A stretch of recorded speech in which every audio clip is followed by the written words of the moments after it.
Summary of The Richest Man in Babylon by George S. Clason. Introduction. The Richest Man in Babylon, written by George S. Clason, is an insightful guide which provides readers with invaluable financial advice, which is applicable today. The advice given in the form of stories and parables of ancient Babylon. Despite being published in 1926, the advice which Clason provides throughout this book is still as effective and applicable today as it was when it was first published. The Mediocrity Cycle.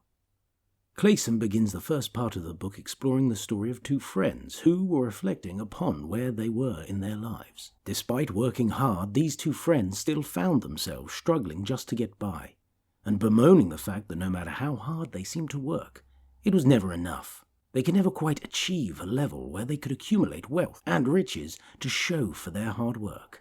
After much discussion, the two friends then start discussing another childhood friend that they know of, who was considered as the richest man in Babylon. This childhood friend was named Arcad, and after much discussion, the two friends decided to seek out Arcad in the hopes of gaining insight into his financial wisdom. When they finally met with Arcad and asked what he did to enable fate to bring him this wealth he had accumulated, Arcad immediately rebukes their assumption that it was because of fate that he was rich. Arcad told his friends that they continue to remain poor because you have either failed to learn the laws that govern the building of wealth, or else you do not observe them. As a young boy, Arcad was quick to notice that wealth played a huge role in enhancing a person's quality of life.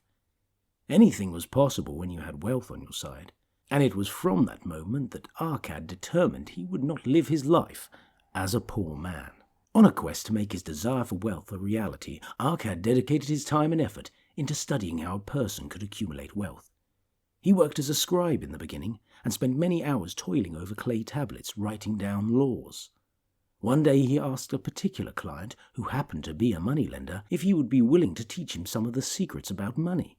The man agreed to take Arcad under his wing, and he began by teaching Arcad that a part of what you earn must be yours to keep. You must begin by paying yourself first. The cost of everyday living can quickly eat away at your income, and when this happens, the moneylender pointed out that you become a slave to your job. He encouraged Arcad to simply start by saving 10% of his income.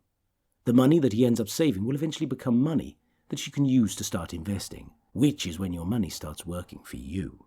He taught Arcad that it was not how much you managed to save that matters, but the act of paying yourself from every income that was earned. That was how Arcad witnessed his savings grow into a satisfying amount over time.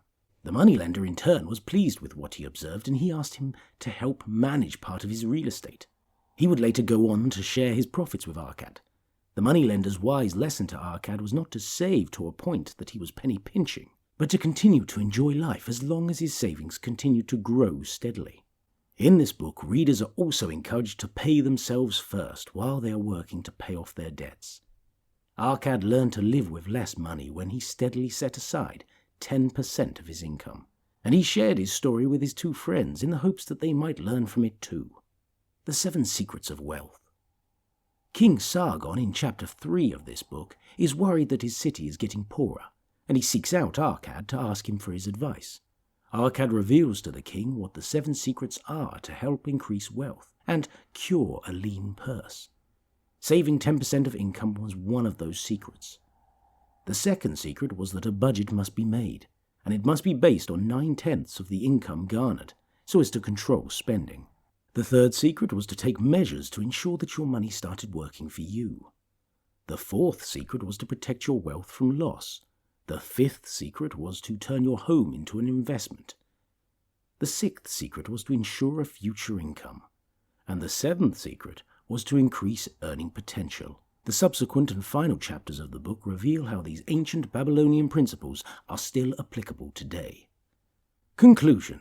Accumulating wealth is something that everyone can do, and it is with knowledge of how wealth and money works that will help you attain the financial freedom you desire.